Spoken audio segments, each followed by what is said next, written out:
messieurs, puisque nous allons poursuivre avec ce panel dont la thématique résonne avec une importance croissante dans le monde entier, femmes et inclusion vers une industrie équitable. On en a eu quelques prémices à travers cette première intervention, alors que l'industrie marocaine connaît, vous le constatez tous depuis hier notamment, une dynamique de croissance et une modernisation sans précédent. Il est impératif de s'interroger sur la place des femmes et sur les mécanismes d'inclusion qui vont garantir une répartition équitable des opportunités et des bénéfices du développement que connaît le Royaume dans ce secteur notamment. Alors le panel qui va suivre va explorer les différents défis, les opportunités liées à la promotion du leadership féminin, à l'égalité des chances et également à la création d'un environnement de travail qui soit inclusif dans le secteur industriel. Nous discuterons également des stratégies concrètes pour briser les différents plafonds de verre, encourager la participation des femmes à tous les niveaux de l'entreprise et valoriser aussi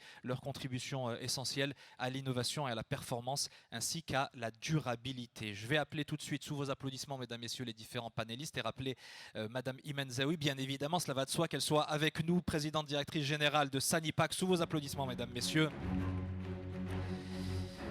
Madame Ilham Messoudi, directrice générale de Ilti Maroc. On l'applaudit très fort. Madame Ilham Messoudi. Madame Naïma Nasser, directrice générale de la Fédération marocaine des industries de la santé.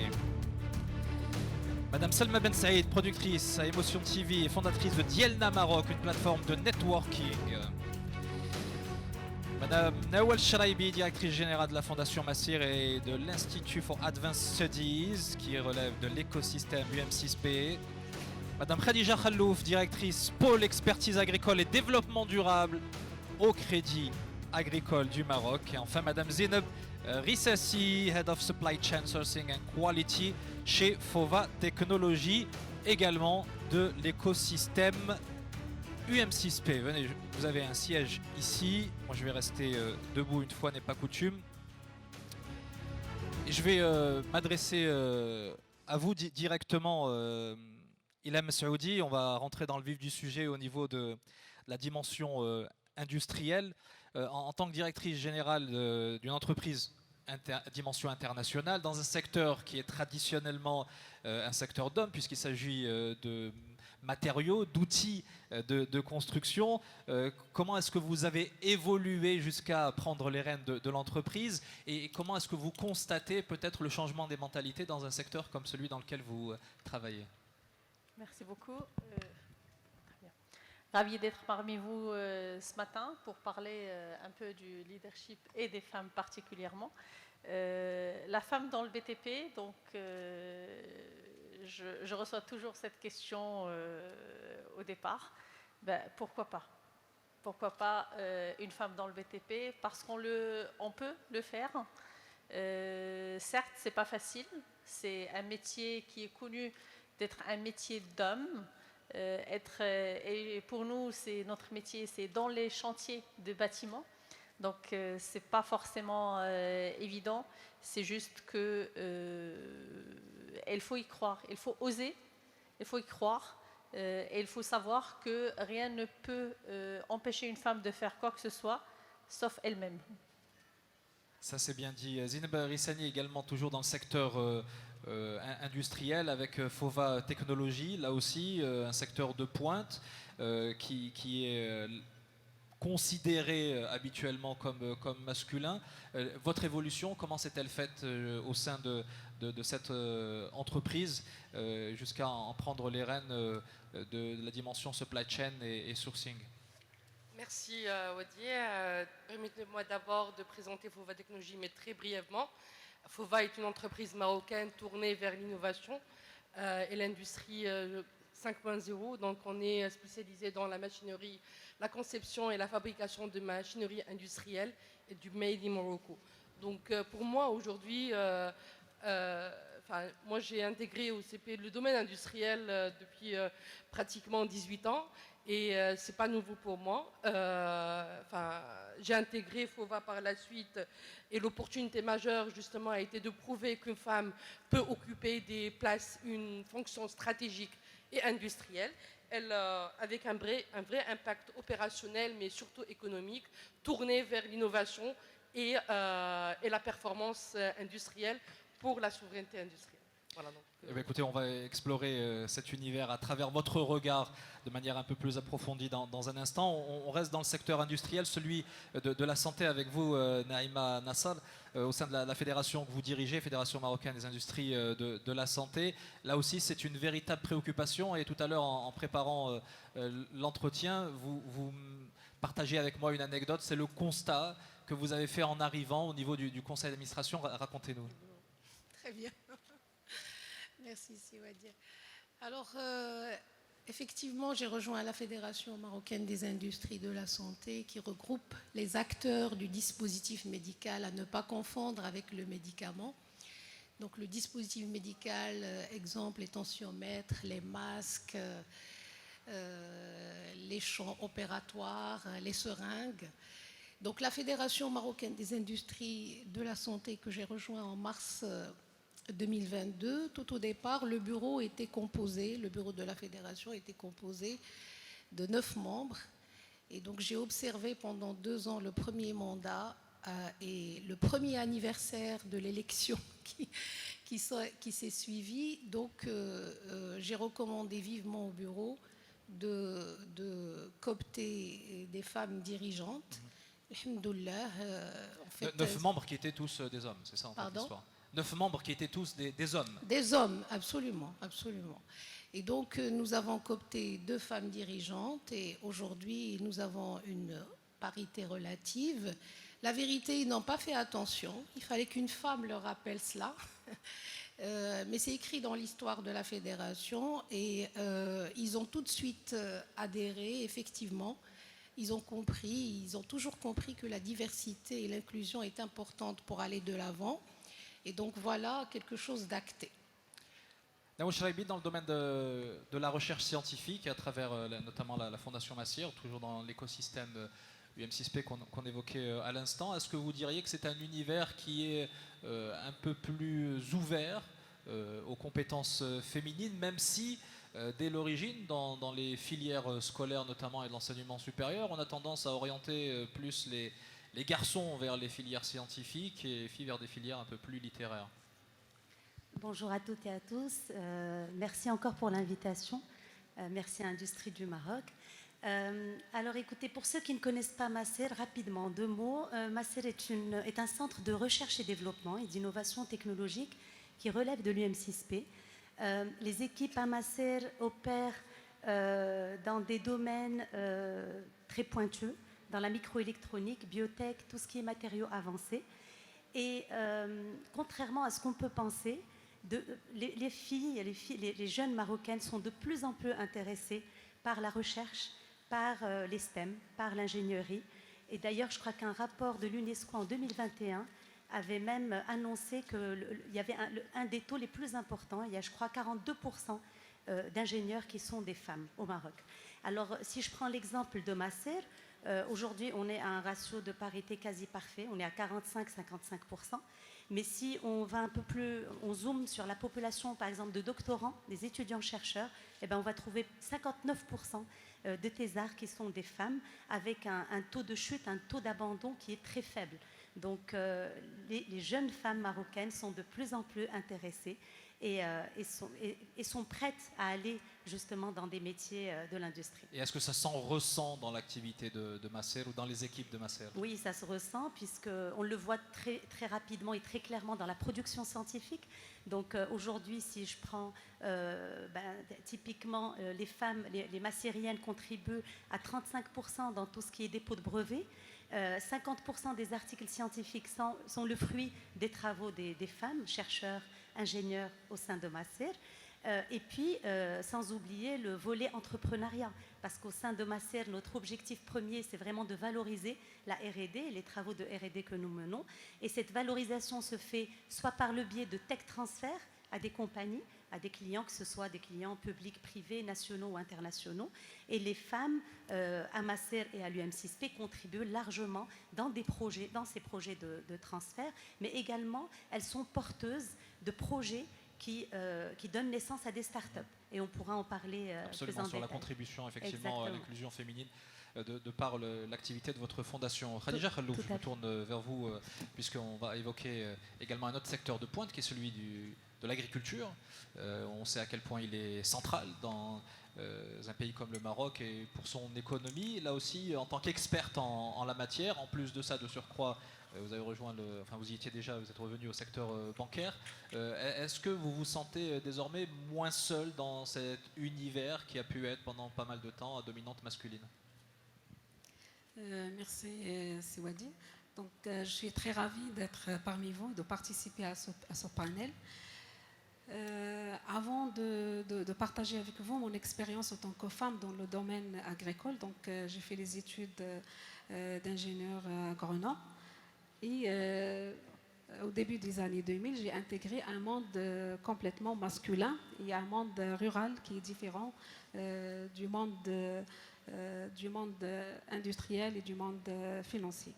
D'abord, donc, je rappelle pour le Crédit Agricole, donc, qui est une banque universelle, en plus de sa mission de développement socio-économique de l'agriculture, de l'agroalimentaire et du monde rural. Donc, ce qui fait la principale mission du Crédit Agricole, c'est l'accompagnement du monde rural et l'accompagnement de l'agriculture et de l'agro-industrie. Donc, pour l'agro-industrie, donc, il y a un pack agro-industrie pour justement accompagner les financements de l'agroalimentaire à travers 8 packs différents, en plus d'un pack pour le développement durable pour accompagner justement les différentes entreprises dans la transition verte. Donc le rôle de la femme dans le secteur agricole et le secteur agroalimentaire, il est important, mais certes, on ne peut pas imaginer une inclusion des femmes dans ce secteur sans l'inclusion financière de ces femmes. Sans l'inclusion financière de ces femmes, l'inclusion des femmes sans l'accès à des services financiers tels que les comptes bancaires, tels que l'assurance, tels que les prêts, les femmes sont entravées dans leur capacité à créer des business, à gérer leurs finances et à investir dans leur éducation, à participer pleinement à l'économie. Donc pour le taux de bancarisation des femmes donc, est passé de 29%, donc grâce à un énorme effort qui est fait au niveau du Maroc, à 44%, en 2017 de 29% à 44% actuellement. Ça, on va voir concrètement, justement, au niveau de l'accompagnement de la gente féminine dans le secteur agricole, mais j'aimerais avoir votre ressenti à vous, personnellement. Est-ce que vous avez vu évoluer la composition, l'écosystème professionnel dans le secteur agricole? Est-ce que vous diriez qu'il a eu tendance, depuis 2000, à se féminiser?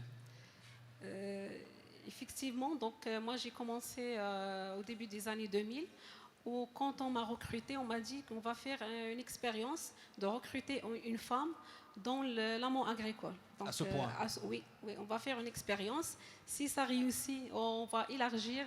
Sinon, on va arrêter de recruter les femmes parce qu'on est en contact des agriculteurs, on est en contact d'un monde masculin. Et alhamdoulilah, donc ça a été une réussite.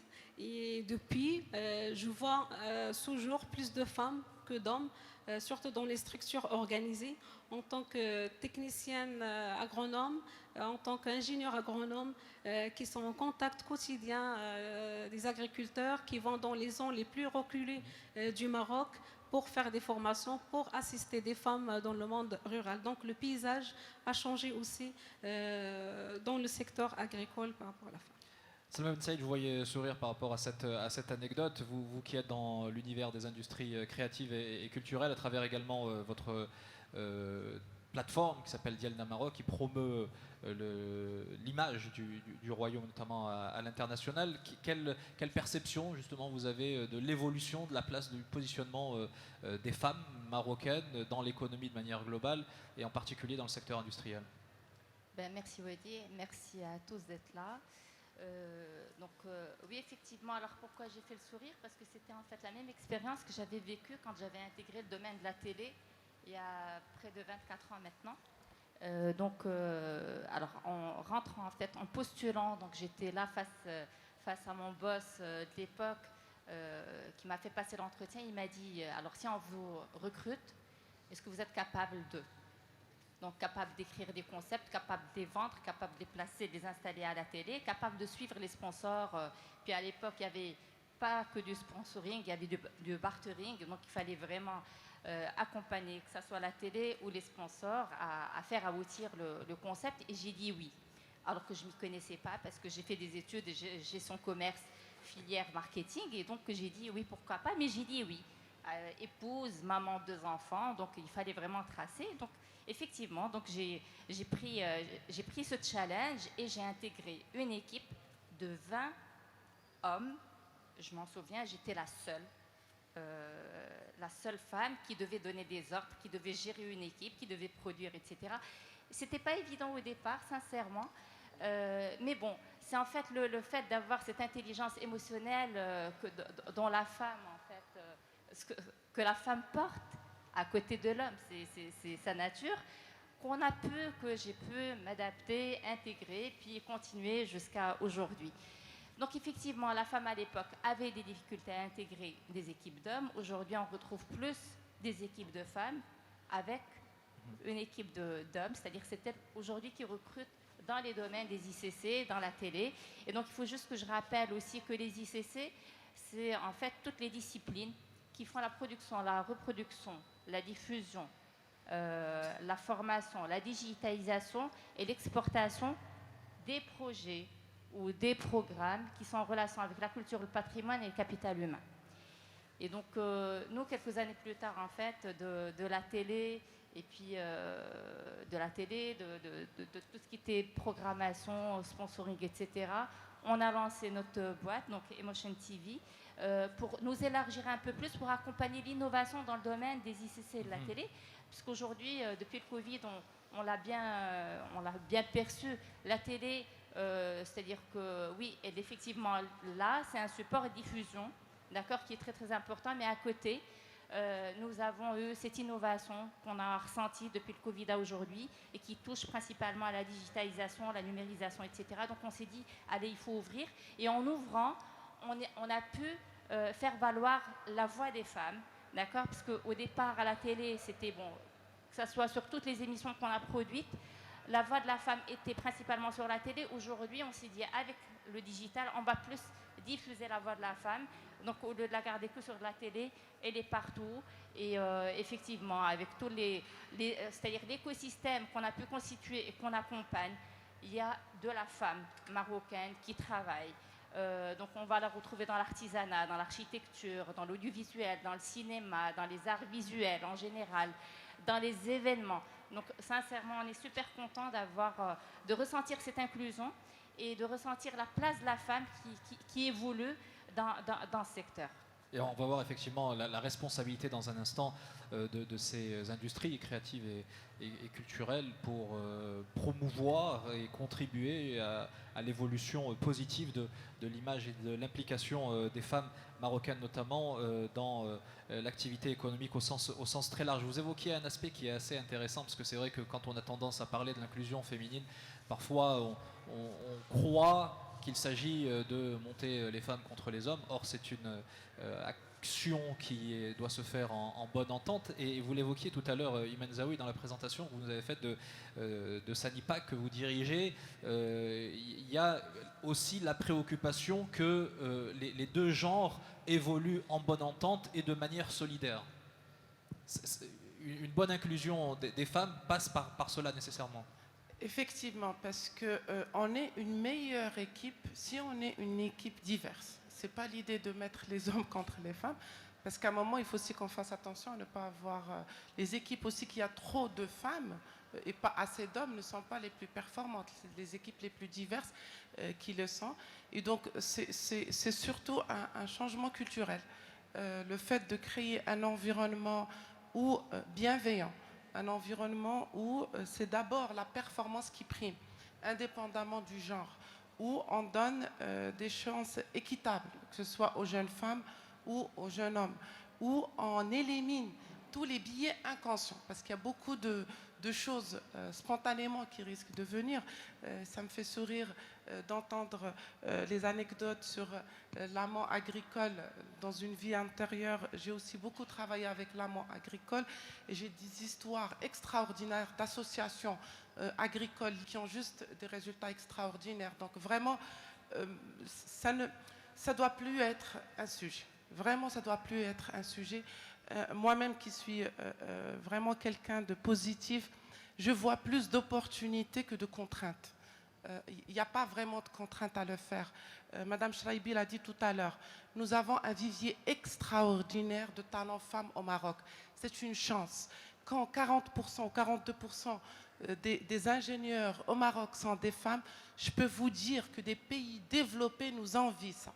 Donc c'est vraiment des petits ajustements et il suffit de créer des environnements inclusifs pour qu'on puisse le faire. Certes, le fait d'avoir été la première dans l'amont agricole, d'être dans le BTP, d'avoir été la première à avoir une position de direction générale, de direction commerciale, mais un peu de pression sur ces premières femmes parce que tout le monde les regarde, tout le monde voit comment ça se passe pour qu'on puisse dupliquer, mais ça doit être une pression positive, ce n'est pas vraiment quelque chose de freinant. Alors justement, je me tourne vers vous, Nawal Chraibi, pour voir, et chacun d'entre vous sera amené à donner son regard là-dessus, la manière dont vous pouvez aussi contribuer à travers votre structure, à travers vos activités, à plus d'inclusion féminine et en bonne entente avec la jante masculine. Comment ça se caractérise concrètement? Comment est-ce que vous faites en sorte d'ouvrir encore plus le champ scientifique aux jeunes femmes à travers Massir? Alors déjà, moi je dirais que la communication joue un rôle crucial. Sensibiliser justement les jeunes filles, communiquer sur ce qu'on fait à Massir, sur la recherche scientifique en général et sur l'impact socio-économique, environnemental que ça peut entraîner.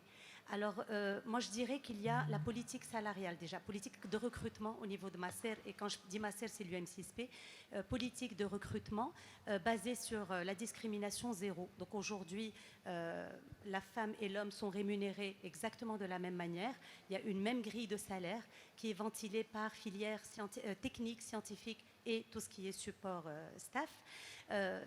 Ça d'un côté. Ensuite, il y a également cette population d'étudiants-chercheurs dont je parlais tout à l'heure, que nous attirons. Nous faisons tout pour attirer ces jeunes femmes à poursuivre leurs études de doctorat. Alors, on les encourage à travers la bourse que l'on verse. Alors, c'est entre 8 000 et 10 000 dirhams par mois. Et du coup, on a un taux d'abandon qui est beaucoup plus faible qu'ailleurs. Mais il y a également cette opportunité qu'elles ont, une fois qu'elles sont recrutées, de continuer à être formées.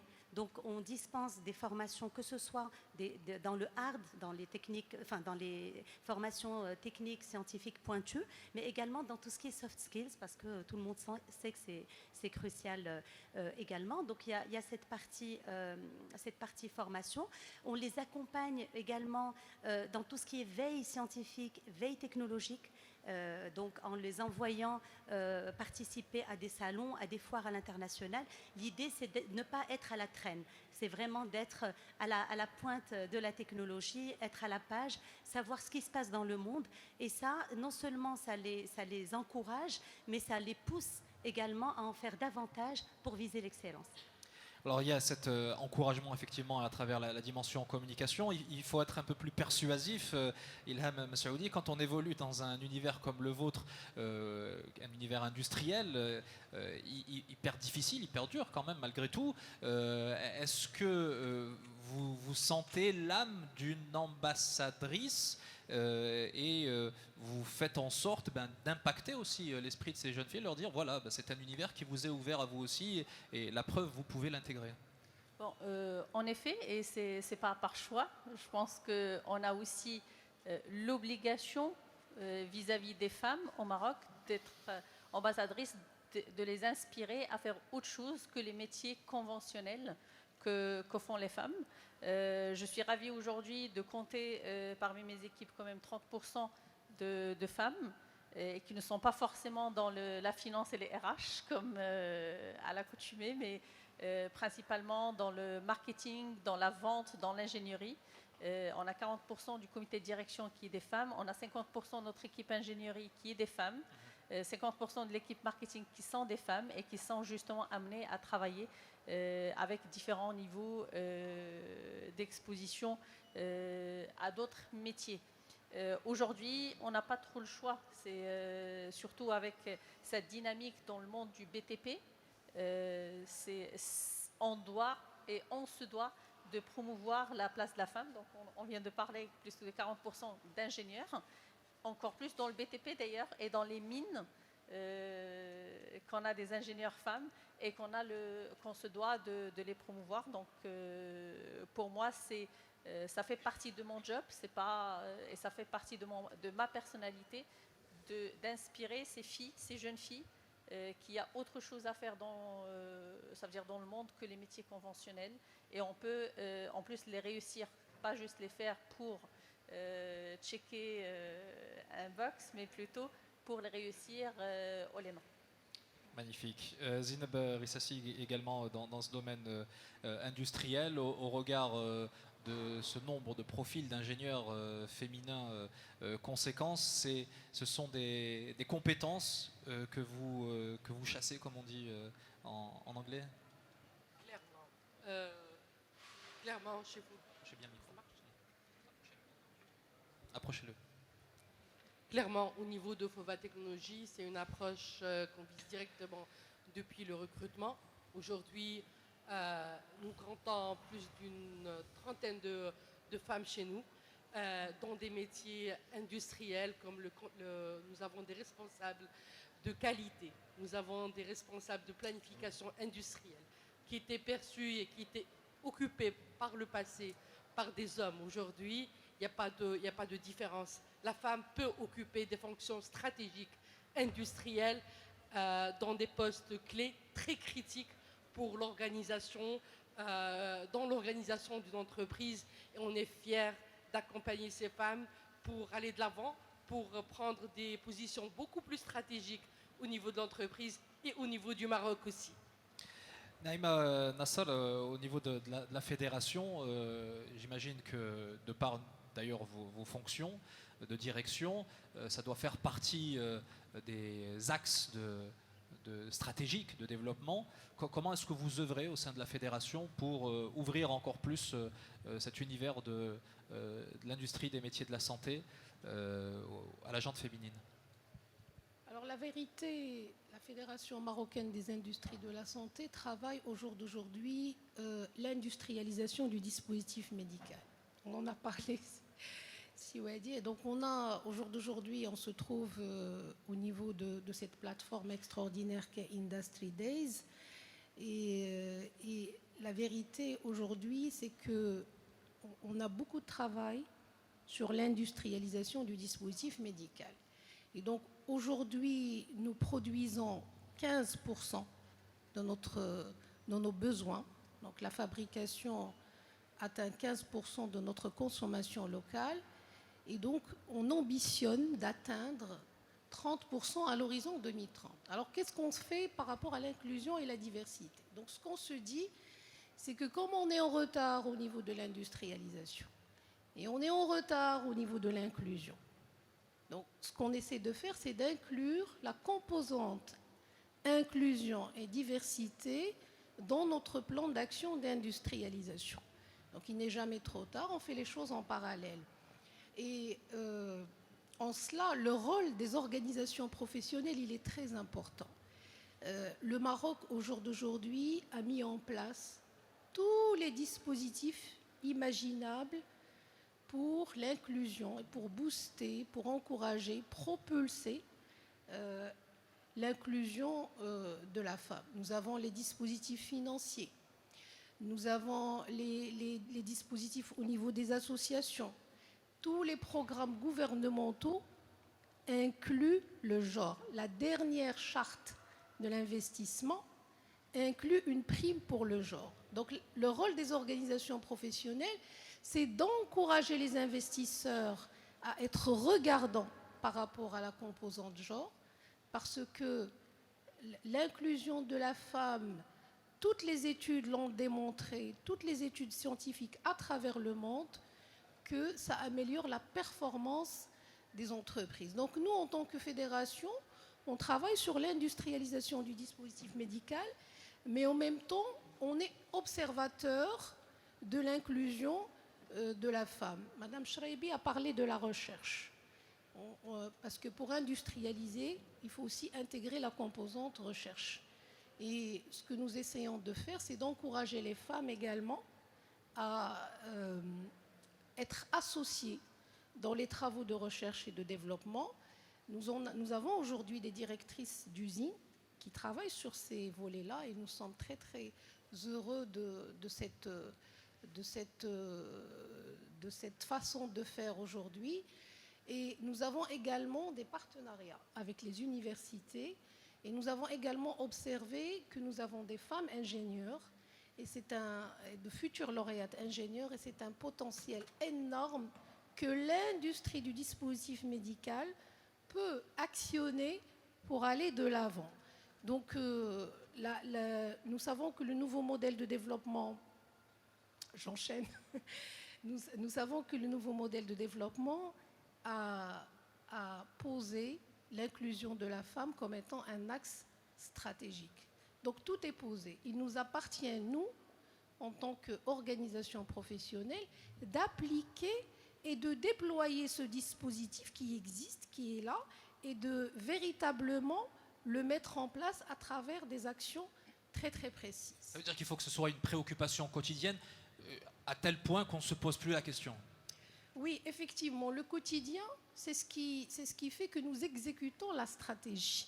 Et donc, si on se déconnecte de l'axe stratégique qui est l'inclusion de la femme et qu'on s'oublie dans le quotidien et qu'on oublie qu'il faut à chaque fois rappeler, sensibiliser, orienter sur l'inclusion de la femme, nous allons nous déconnecter et nous n'allons pas pouvoir déployer comme il se doit les axes stratégiques de la diversité. Le quotidien, ça peut être la parité dans les commissions, ça peut être la parité dans les comités, ça peut être une commission qui travaille sur un chantier. Il faut absolument qu'on ait et des étudiantes ingénieures, et des lauréats ingénieurs, et des femmes ingénieures, et des hommes ingénieurs. Donc le quotidien, c'est ce qui va faire que nous allons pouvoir augmenter ce fameux taux qu'on entend depuis le début, les fameux 40%, les fameux 35%, pour atteindre 50% à l'horizon 2030. Il est vrai qu'aujourd'hui, si vous regardez le papier blanc sur le nouveau dispositif, le nouveau modèle de développement, vous allez trouver un objectif de 40%. Mais je pense sincèrement, véritablement, que si nous nous attelons tous à appliquer les choses au quotidien, nous allons pouvoir atteindre un taux de 50% à l'horizon 2035. S'approcher de la parité comme un paramètre indiscutable. Khadija Khoulou, je voudrais qu'on revienne effectivement sur la manière dont vous contribuez, vous, en tant qu'expert dans le secteur agricole, mais également à travers vos activités dans le secteur bancaire, à cette dimension d'inclusion dans l'univers rural. Là aussi, c'est un sujet sensible et essentiel. De quelle manière, vous commenciez d'ailleurs à nous dire qu'il y avait la dimension financement, accès au financement notamment, qui était crucial, mais quels sont les autres leviers que vous activez pour tendre à plus d'inclusion de la femme, des femmes rurales? Comme je l'ai dit, donc le levier financier est important donc pour accompagner l'inclusion des femmes, que ce soit dans le monde agricole que dans l'industrie agroalimentaire. Le crédit agricole, donc on a mis en place des produits dédiés, donc il y a un accompagnement financier à travers des produits dédiés comme Taouniati pour le financement des coopératives dans le monde rural, donc composées essentiellement de femmes dans la majorité des coopératives. Également, donc, on a des produits pour le Mar al-Qarawiyya, donc un produit dédié donc pour accompagner l'investissement de la femme dans ses projets, donc depuis le business plan. Donc, on accompagne depuis le business plan jusqu'à la réalisation, jusqu'à la commercialisation. En fait, un accompagnement financier sur toute la chaîne de valeur. En plus de l'accompagnement financier, donc il y a un accompagnement non financier. donc à travers l'engagement du Crédit Agricole, donc par le biais du CERCAM, de son centre d'études et de recherche, qui a pour mission, donc c'est l'éducation financière. Donc de tous les clients, pas seulement les clients de la banque, mais aussi dans le monde rural, dans le secteur agricole, agroalimentaire et même dans la pêche. Donc dernièrement, donc, le Crédit Agricole il a signé un protocole d'accord avec l'ONU Femmes, justement pour promouvoir l'inclusion financière des femmes dans le secteur de la pêche. Donc pour les femmes dans le monde rural, donc, il y a un programme consistant durant toute l'année sur l'éducation financière, donc à différents niveaux, donc débutant pour les femmes pour la première fois pour comprendre comment ouvrir un compte, comment gérer comment lire, comment faire sa comptabilité, donc avec vraiment des ABC. À notre niveau moyen, et où on travaille actuellement sur un contenu de formation niveau élevé pour des coopératives justement avancées qui sont maintenant orientées vers l'export, donc qui font de l'export, et là on le voit, alhamdoulilah, donc il y a les produits terroirs, ils sont partout, donc ici au Maroc et même à l'international, donc pour bien représenter le Maroc. On les accompagne aussi par le conseil en gestion, donc on les accompagne dans la gestion de leurs activités, que ce soit les coopératives ou des projets individuels pour des femmes entrepreneuses. On les accompagne ici sur le conseil technique, c'est-à-dire même techniquement, s'il y a un besoin de les assister, de ramener des experts donc, dans les projets qu'ils font. Donc il y a un accompagnement qui est offert par le Crédit Agricole et également dans l'autonomisation des femmes, donc pour relever donc l'esprit de leadership, surtout on les accompagne pour évoluer, pas seulement pour faire un projet dans le monde rural, mais pour évoluer dans leur business également. Donc pourquoi pas donc ouvrir des canaux de commercialisation, que ce soit au niveau national et international. C'est même dans l'industrie créative et culturelle, là aussi il y a une double responsabilité.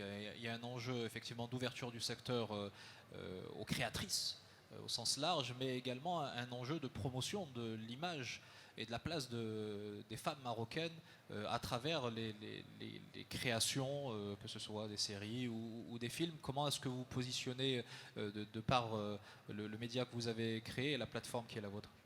Alors justement, Wadi, il faut juste rappeler une chose, que les ICC sont un secteur qui intègre près de 50% d'emplois, mais 50% occupés par les femmes. Donc il y a quand même cette parité qui est respectée. Maintenant, il faut savoir aussi que dans le secteur des ICC, il y a un côté informel qui est près de 60 000, devant 40 000 qui est formel. Donc on ne sait pas effectivement combien de femmes il y a. Donc c'est des statistiques qui sont données par la fédération. Mais bon, concrètement, nous, ce qu'on fait, parce qu'il faut rappeler un petit peu ce que fait Emotion TV et Diana Maroc. Nous, depuis 5 ans, depuis le Covid, on a créé 3 pôles. Donc on a créé un pôle qui s'appelle Mragebna Innovation. C'est le pôle d'accompagnement, de sensibilisation à tout ce qui est création, valorisation, innovation autour du patrimoine de la culture et du Made in Morocco. Nous avons Home. Alors Home, c'est quoi? C'est le côté BTP, mais plus dans la partie finale, c'est-à-dire aménagement, décoration, restauration et compagnie, tout ce qui personnalise en fait un bien. Et donc là, on rentre dans les domaines de la peinture, du plâtre, décoratif, de l'artisanat. Et nous avons Artisigner qui associe artisan et designer.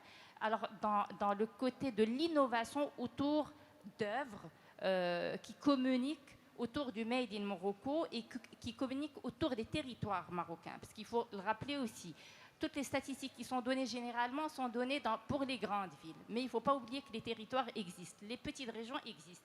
Comme a dit madame, c'est pas bon, il y a l'agricole, mais il y a le côté aussi coopérative, terroir, l'huile d'argan, les tapis, la poterie, et j'en passe, il y en a beaucoup en termes d'artisanat. Nous, ce qu'on essaie de faire, c'est de diffuser effectivement, c'est de faire rayonner ces femmes qui font beaucoup pour leur territoire. Donc on le fait à travers les documentaires, à travers les capsules informatives, à travers le storytelling. Alors dans la partie aussi ingénierie, dans l'Artisigner, on leur apporte des applications, des nouvelles technologies à mettre entre leurs mains de manière facile et, disons, de proximité, qu'elles puissent elles-mêmes faire rayonner leurs produits, leur façon de faire, etc. Parce qu'il y a le faire savoir au Maroc, il y a le savoir-faire au Maroc, maintenant il faut le faire savoir. Donc leur donner les moyens pour cela. Et nous avons Marghebna Innovation. Alors ce pôle-là, il est plus dirigé vers les étudiants, les jeunes talents, les talents émergents, où on retrouve automatiquement femmes et hommes. Sincèrement, moi, je vais vous dire, comme l'a dit une des participantes, ce sujet-là, parler de la femme comme vivier de boost, etc., moi, je trouve que c'est un peu révolu. C'est quelque chose qui doit être évident aujourd'hui. Aujourd'hui, il faudrait qu'on parle de jeunesse, de la jeunesse féminine comme de la jeunesse masculine, parce que les deux vont booster l'économie du Maroc, l'industrie et j'en passe. Par rapport à notre domaine, on essaie, disons naturellement, de respecter la parité. C'est-à-dire que même sur les challenges qu'on lance, etc., quand on a des lauréats, on essaie d'avoir 50% femmes et 50% hommes. Pourquoi? Parce que l'objectif est d'avoir cette, disons, cette participation de femmes et d'hommes. C'est-à-dire dire qu'un projet va aboutir, où il y a une idée originale qui va faire rayonner le Maroc à travers sa culture, son patrimoine et son innovation par les deux, par l'homme et la femme. Donc c'est un travail qu'on fait sur les trois pôles. Et sincèrement, je vais vous dire, effectivement, il n'y a plus ce facteur femme ou homme, c'est plus le facteur innovation qui est lié à la culture, le patrimoine, et ce via les ICC qu'on promeut. Je voudrais qu'on aborde maintenant un autre aspect au-delà du constat et de la contribution justement à la promotion de l'inclusion féminine. C'est, et pour que ça devienne finalement une évidence, la capacité peut-être à percevoir l'impact de la présence féminine dans différentes activités sur la performance, soit de l'entreprise, de l'activité ou du secteur. Iman Zaoui, comment est-ce que vous pourriez évaluer cette contribution féminine, vous en tant que patronne et sensible à ces enjeux-là? Alors, le constat général, c'est que l'industrie est l'un des secteurs qui emploie le plus de femmes au Maroc, ça c'est sûr. Maintenant, le constat qu'on fait, c'est que plus on monte en hiérarchie, moins on trouve de femmes. Et donc c'est là où il faut qu'on travaille sur la rétention, il faut qu'on travaille sur la promotion, il faut qu'on mette aussi des objectifs au niveau des comités de direction. Les directeurs doivent faire partie pour évaluer leur performance, c'est aussi la diversité de leurs équipes. Maintenant, alors moi, je n'ai pas accès à des données pour pouvoir dire... Chiffré, ouais, mais déjà, votre perception à vous, dans le cadre de votre secteur d'activité, par exemple. Ce que je vois, c'est que quand on a des équipes diverses, ça permet de ramener déjà un autre angle de vision. D'accord. Aujourd'hui, si on parle des produits de grande consommation, l'essentiel des decision makers, ceux qui font la décision, c'est des femmes. Donc, je ne pourrais pas concevoir des équipes marketing, des équipes recherche et développement qui travaillent sur le design de produits où on n'a pas de femmes. Que ce soit des ingénieurs, des marketeurs, la même manière pour des équipes commerciales. Donc le fait qu'on a plus de femmes ramène une vision différente. Maintenant, c'est aussi de l'ouverture. Et là, encore une fois, dans l'industrie, et je vais vous raconter une anecdote, on vient de racheter une usine. En rentrant à l'usine, je fais ma première visite. En général, dès que je rentre, je vois les installations, mais je demande aussi à visiter les vestiaires. Donc, je rentre visiter les vestiaires. Il y a des vestiaires pour hommes, il n'y a pas de vestiaires pour femmes. Donc, comment on peut se dire qu'on est en train c'est-à-dire qu'on n'a pas été designé à recevoir des femmes dans l'usine. Donc, il y a des petits détails dans l'industrie auxquels il faut vraiment qu'on fasse attention et que dès le design de l'entreprise, de l'usine, etc., qu'on soit dans cette approche homme-femme. Maintenant, moi, en tous les cas, dans mon expérience actuelle, comme j'ai dit, on a un comité de direction à 50% parité homme-femme. On a un très bel esprit. Il y a de la performance qui est drivée. Il y a des échanges. Il y a de la différence. Donc, le plus on est aussi différent, c'est bien. Au niveau du management, on a 36% de nos managers, c'est des femmes. On a des ingénieurs femmes aussi qui ramènent une différente vision. Donc voilà, c'est plus un sujet. Il faut être beaucoup plus directif. Ça aura un impact, c'est sûr, parce qu'on ne peut pas se priver de 50% de la population marocaine. On a des défis énormes qui nous attendent. Les 20 prochaines années, c'est la révolution industrielle au Maroc. Donc voilà, j'en appelle à toutes les femmes. Et le plus, comme ce qu'on fait aujourd'hui, le plus on en parle, le plus on partage que ça marche, que voilà, c'est possible, le plus on pourra attirer de femmes en industrie. Ilham Saoudi, je vous voyais particulièrement attentive à ce qui est en train d'être dit. Vous, de votre côté, justement, dans ce secteur purement industriel qui est le vôtre, où est-ce que vous positionnez la création de valeur du fait de l'inclusion féminine? Je pense que la plus grande création de valeur vient déjà de la perspective et les points de vue quand on prend des décisions. Parce qu'aujourd'hui, je suis ravie d'avoir quand même les 3/4 de mes managers femmes qui sont promues de l'intérieur. Ça veut dire qu'ils ont passé plus de postes et ils ont une meilleure compréhension du business. Et également, ça ramène de l'empathie dans le business. Ça casse un peu une rigidité qu'on pourrait, qu'on le veuille ou pas, c'est-à-dire d'une opinion masculine à 100%, par exemple, d'un comité de direction, à plus d'équilibre dans la prise de décision, différentes perspectives, notamment en tout ce qui concerne l'engagement, tout ce qui concerne le développement des équipes.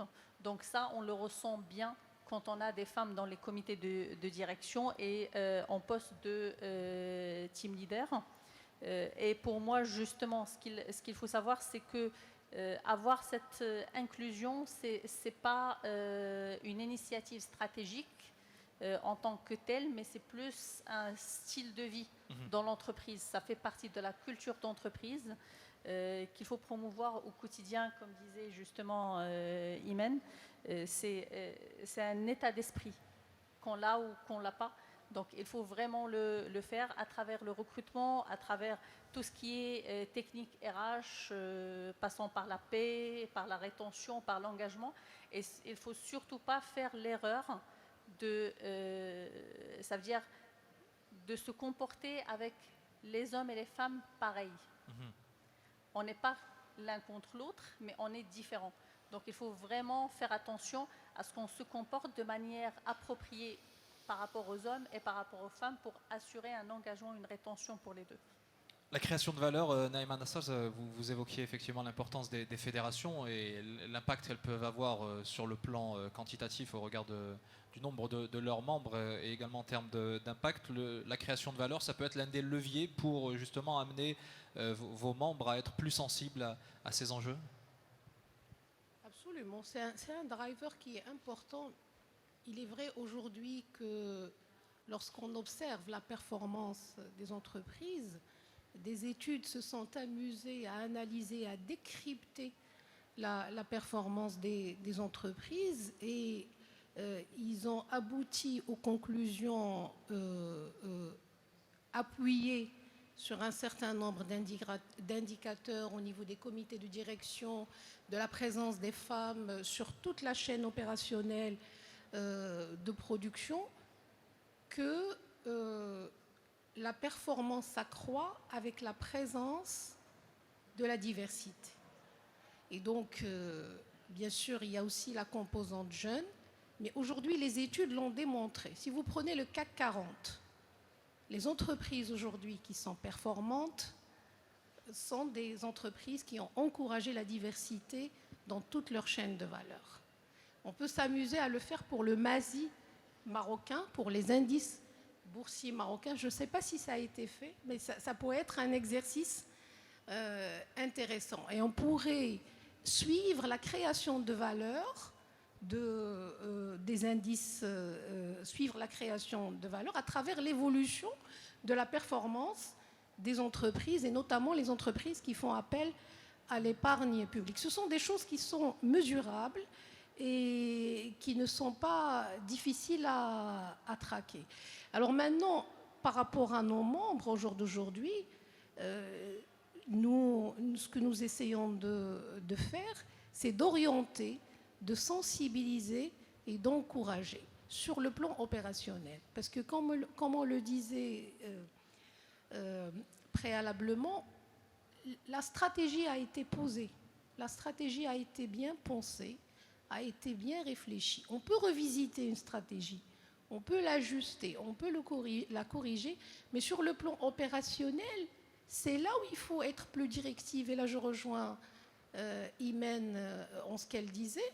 Il faut être plus directive et suivre les opérations au jour le jour et corriger les comportements et corriger un certain nombre de behaviors et ajuster pour justement aboutir à cette création de valeur qu'on peut mesurer et qui est totalement mesurable. Zeynep Rissassi, dans la chaîne de production qui est la vôtre au sein de Fova Technologies, est-ce que vous, par exemple, identifiez une création de valeur ou des potentialités de création de valeur du fait de l'intégration de compétences féminines?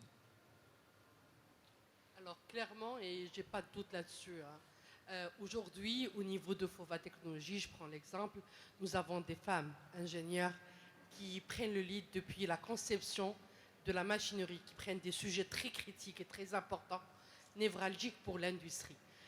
Une machine qui va être fabriquée, qui va être installée au niveau des opérateurs industriels est conçue à la base par une femme. Et ça, c'est très important de valoriser le rôle de la femme dans toute la chaîne de valeur. Donc nous, chez nous, la femme peut concevoir des produits, peut concevoir des machines industrielles très complexes et elle va aller de la chaîne de conception. On a des femmes qui sont de valeurs certaines, de valeur ajoutée certaines dans le contrôle de la qualité du produit, dans les achats industriels, un processus de planification industrielle qui est très critique pour répondre aux besoins de nos industriels sur le terrain. Donc, sur le secteur HSE, j'ai vécu l'expérience par ailleurs où on n'avait que des hommes HSE. Je n'ai jamais vu une femme HSE. Aujourd'hui, sur chacun de nos sites, nous avons des responsables HSE qui vont veiller à la sécurité, au safety de nos collaborateurs. Donc, je me réjouis aujourd'hui de dire que chez Fova Technologies, on valorise énormément la femme depuis le recrutement, depuis au niveau de toute la chaîne de valeur. Et ce n'est qu'une fierté, on va dire, nationale et africaine en même temps. Effectivement, la dimension inclusion féminine qui est une préoccupation centrale dans l'écosystème UM6P notamment. Je me tourne vers vous, Nawal Sharaibi. Là aussi, par rapport à l'univers de la recherche, est-ce qu'il y a une sensibilité particulière et puis des sujets à forte valeur ajoutée qui peuvent et qui sont générés du fait de l'implication de femmes, notamment au sein de la Fondation Massera? Bon, alors écoutez, au niveau, Masser, comme je l'ai dit précédemment, c'est un centre de R&D pluridisciplinaire. Aujourd'hui, c'est une force, on adresse différents secteurs d'activité. Donc vous allez trouver la contribution féminine dans des projets à forte valeur ajoutée qui vont adresser le domaine de la santé, les énergies renouvelables, tout ce qui est économie circulaire, développement durable. Les mines, on travaille essentiellement pour le groupe OCP, pour le compte du client OCP. Alors moi, je dirais qu'il y a peut-être un sujet qui va plus mobiliser, qui va plus fédérer, c'est peut-être la santé. Et évidemment, je ne peux pas oublier l'exemple du kit de diagnostic du cancer du sein, type HER2, qui reste quand même le cancer le plus agressif, le plus virulent chez la femme. N'oublions pas qu'il y a 11 000 nouveaux cas tous les ans au Maroc. Et c'est vrai que ce sujet en particulier a mobilisé une belle équipe de bio-ingénieurs, de chercheuses marocaines. Alors là encore, je veux juste peut-être revenir sur cette distinction que l'on fait parfois et qu'il faut entre ceux qui viennent de l'étranger, la diaspora marocaine de l'étranger, et les chercheuses, ingénieurs qui sont issus de l'université marocaine, marocaine, des écoles d'ingénierie 100% marocaines qui sont de vraies pépites. Donc aujourd'hui, encourageons également les compétences locales. Ça, c'est entre parenthèses, mais c'est très important pour moi. Donc, ce kit de diagnostic du cancer du sein a mobilisé donc cette belle équipe et elles ont réussi, enfin, nous avons tous réussi à produire le premier kit de diagnostic du cancer du sein 100% marocain qui a les mêmes performances que les kits étrangers, qui va permettre de faire un diagnostic en amont, donc précoce, et une prise en charge thérapeutique plus rapide et plus efficace. Il est fort à parier forcément que si les femmes n'étaient pas impliquées et investies dans ce projet-là, il n'aurait pas eu le retentissement et l'importance qu'il a aujourd'hui. Cela va de soi. Je me tourne vers vous, Khadija Khallouf, là aussi au niveau de la contribution féminine, en particulier dans le secteur rural, parce que vous accompagnez effectivement, vous l'évoquiez tout à l'heure, les femmes dans le secteur agricole. Et c'est vrai que du fait de leur inclusion, du fait de l'affectation de moyens financiers, eh bien, elles arrivent à contribuer considérablement au développement des zones dans lesquelles elles vivent. Avant de parler du monde rural, de la contribution de la femme dans le monde rural, donc au niveau de la banque, conscient de l'importance de l'approche genre, donc la banque a adopté une stratégie donc genre au niveau du groupe, rien que dernièrement en décembre 2024, qui est axé essentiellement sur l'autonomisation donc des femmes, que ce soit en interne ou en externe, et l'accompagnement des femmes même face au changement climatique. On a même une cellule, un département approche genre au niveau du crédit agricole, justement pour suivre et proposer tous les projets visant la promotion de la femme, que ce soit en interne, en leur proposant donc les conditions de travail donc adéquates, donc et en externe. Donc, je reviens au monde rural et au monde agricole. Donc, certes, le rôle de la femme, il est très important, mais parfois, il n'est pas comptabilisé. Donc, même il travaille dans les champs, il fournit un effort important, mais généralement qui n'est pas comptabilisé donc, et qui n'est pas chiffré. Donc, le rôle de la femme, il est important. Donc, on ne peut pas imaginer donc, une exploitation donc, agricole donc, sans la contribution de la femme.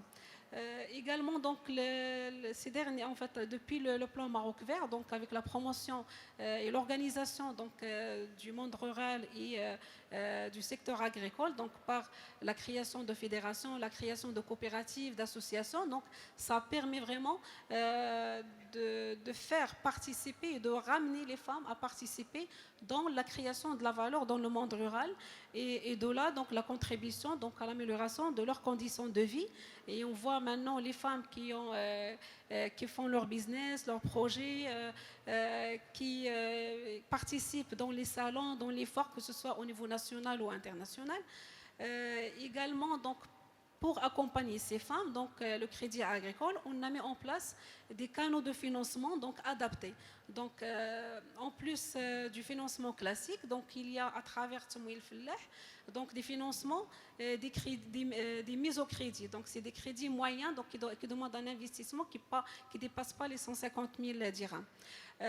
Également, donc, pour des femmes qui n'ont pas de garantie, parce que généralement, donc, la femme, quand elle souhaite, surtout dans le monde rural, avoir accès au financement, il n'a pas de garantie à présenter à la banque pour avoir accès à son prêt.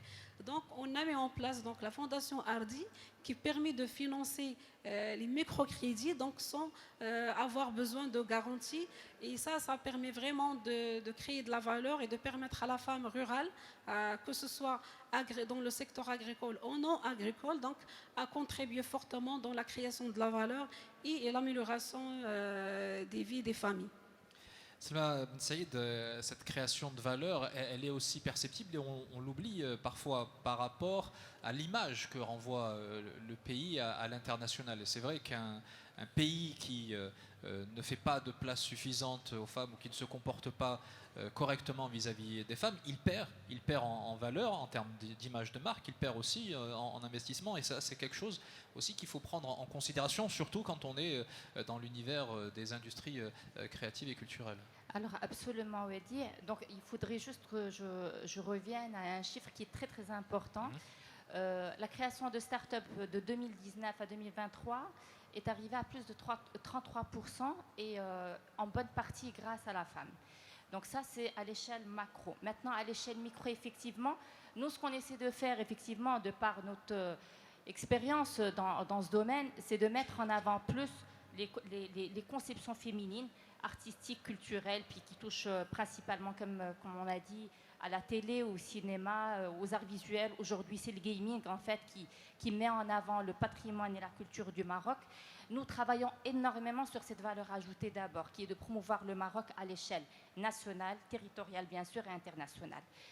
On fédère la femme marocaine, parce qu'effectivement, sans la femme marocaine, avec son côté créatif, culturel, artistique, elle a quand même du sens dans tout ce qu'elle fait, d'accord ? Elle est plus dans le côté, effectivement, pensée, conception, et l'homme est plus dans le côté technique.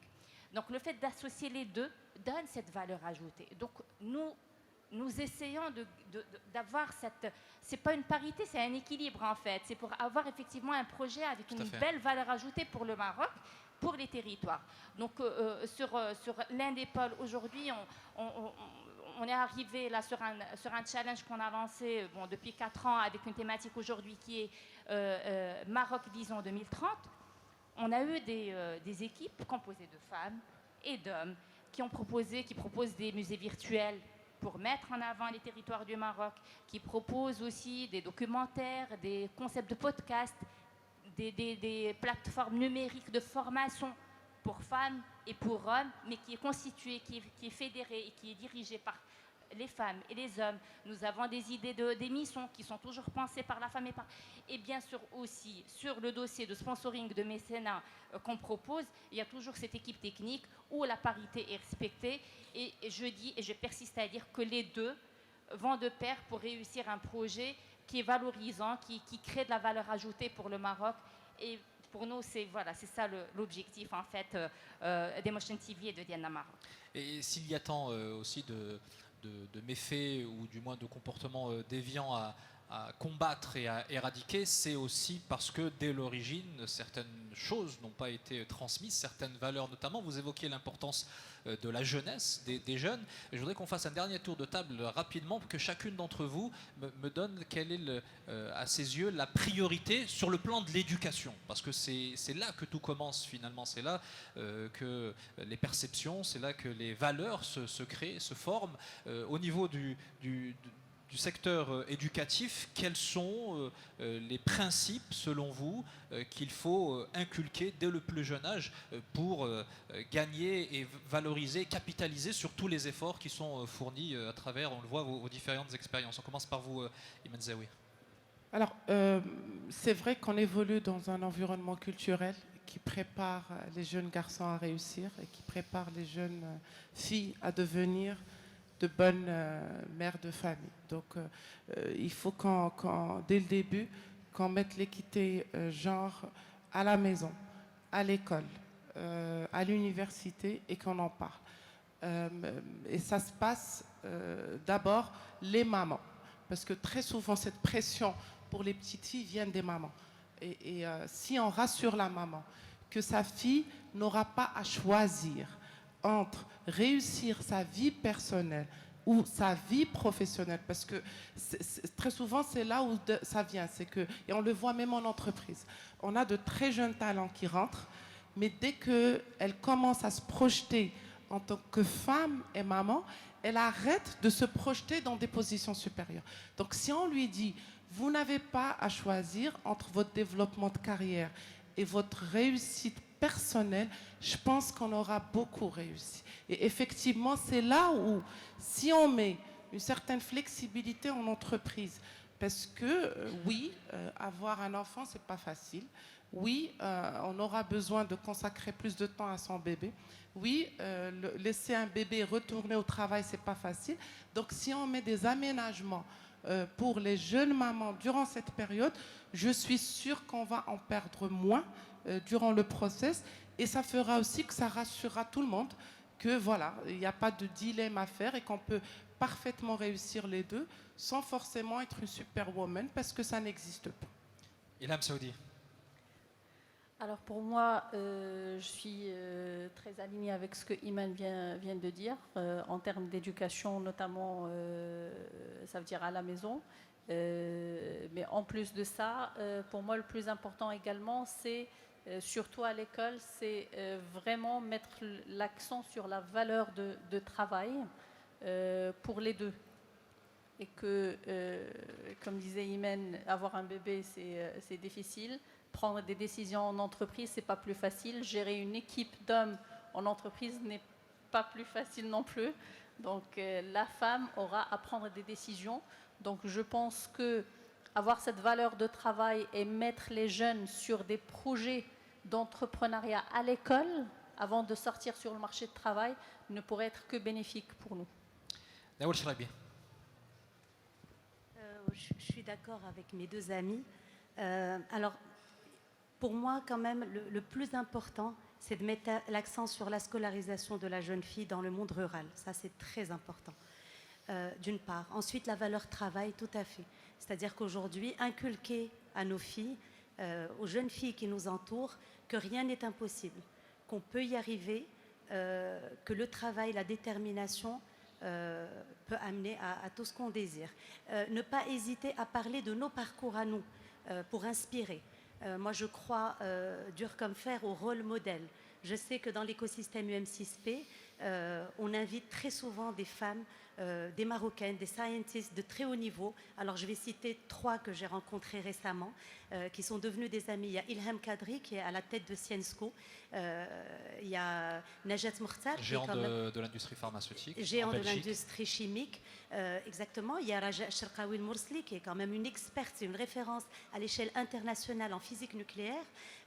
Il y a Najat Mokhtar, qui a été la première femme à occuper le poste de directrice générale adjointe de l'Agence internationale de l'énergie nucléaire, basée à Vienne. Ce sont des femmes qui ont réussi à concilier leur vie privée, leur vie perso et leur carrière professionnelle.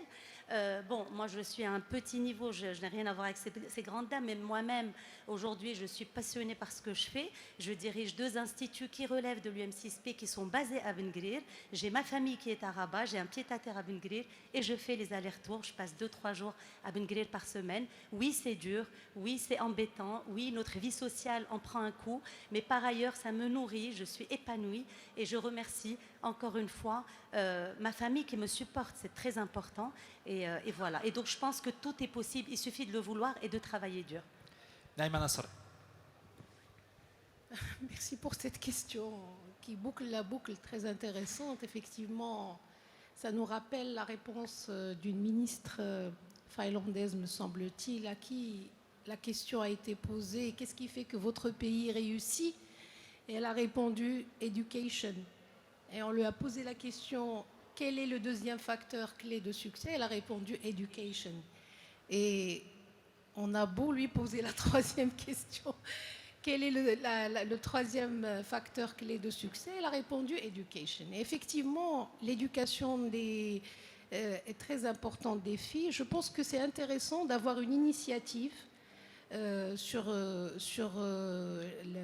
informer davantage sur le parcours des femmes inspirantes, des femmes qui dirigent des industries au niveau de l'école primaire, de l'école secondaire. Aujourd'hui, ça se fait au niveau de l'université marocaine.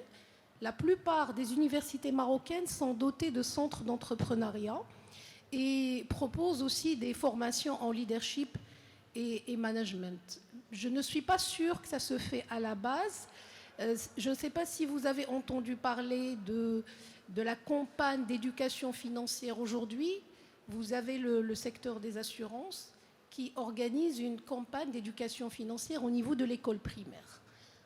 On pourrait faire la même chose pour une sorte d'éducation sur le leadership féminin, les dirigeantes féminines, au niveau de l'école primaire et de l'école secondaire, parce que de toute façon, ça se fait au jour d'aujourd'hui au niveau de l'université. Voilà. On poursuit avec Zeynep Rissassi.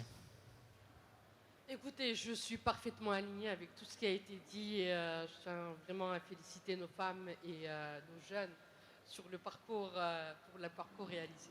Alors, je pense que l'élan, il est déjà parti. Aujourd'hui, la culture, il est déjà incarnée au niveau de nos jeunes, filles et femmes. Reste pour moi le challenge, c'est au niveau des décideurs, des entreprises, qui doivent faire encore l'effort nécessaire pour améliorer l'inclusion au niveau de tout le secteur industriel. Il est très important pour que la femme puisse prendre des décisions stratégiques au niveau de chaque entreprise. La femme industrielle aujourd'hui, c'est une femme avant tout. Et donc, le droit au congé, le droit au congé maternité, le droit, il faut qu'elle préserve ses droits. En même temps, il faut qu'il y ait une compréhension totale du management de l'entreprise, que cette femme, elle n'est pas uniquement sur le chantier, mais elle a toute une famille derrière, elle doit absolument préserver et nourrir. Et j'invite tous les hommes, tout le monde ici présent, à y prendre part, à y participer, s'il vous plaît. Merci beaucoup. Merci à vous. Khadija Khallouf.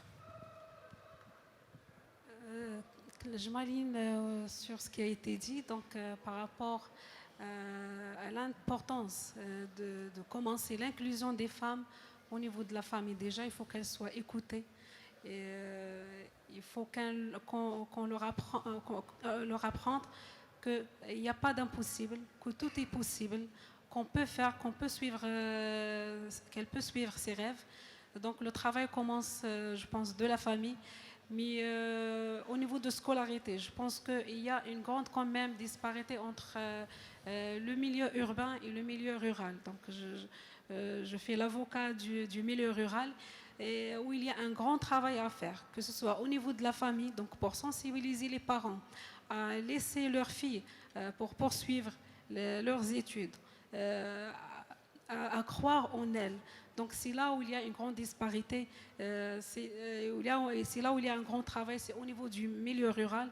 Mais je pense le milieu urbain, quand on voit maintenant, moi j'ai fait les études dans la fin des années 90, on était 20% filles et 80% garçons étudiants. Maintenant, quand on revient, c'est le contraire. Donc je pense que ça reflète vraiment le travail qui est fait, un travail d'inculquer les valeurs, surtout concernant la poursuite des études universitaires. Le grand travail, donc, et un engagement aussi de nous, en tant que personnes, en tant que banque, c'est d'accompagner le milieu rural à la transformation et à renforcer l'inclusion des femmes aussi. Voilà qui est dit. Et on termine avec vous, Selma Ben Saïd. Merci Wadi. Alors je voudrais tout d'abord remercier toutes ces belles femmes extraordinaires grâce à qui en fait il y a eu beaucoup de sujets qui ont été mis sur cette table. Je voudrais revenir au point qui revient très souvent au niveau des médias. C'est les stéréotypes. En fait, la femme est associée à une image qu'il faut complètement abolir. Et ce, par la femme, et grâce à la femme qu'il faudrait abolir quand même cette perception. La deuxième chose, c'est effectivement de revenir à l'éducation, la formation, l'information, la diffusion et faire rayonner en fait l'image de la femme à l'échelle internationale. Et ça ne peut se faire qu'entre nous, les femmes, bien sûr à partir de la famille, parce qu'il y a une éducation qui devrait être respectée, plutôt un petit peu changée. Je pense que maintenant la conjoncture le veut, c'est-à-dire que les données sociales aujourd'hui l'imposent. La femme à côté de l'homme, ils sont tous les deux dans cette culture participative, donc il faut encourager. Et puis effectivement revenir à ces femmes modèles qu'il faudrait mettre en avant, parce que nos jeunes filles ont besoin de ça. Nos jeunes filles ont besoin d'être inspirées par des femmes extraordinaires qui sont le vivier de cette économie, de cette industrie marocaine et africaine. Voilà, merci. Merci infiniment, on les applaudit très fort, mesdames, messieurs. Merci à nos chers panélistes. Je vous invite à vous rapprocher du bord de la scène pour une petite photo immortalisant votre présence parmi nous qui aura été très très inspirante, c'est le cas de le dire.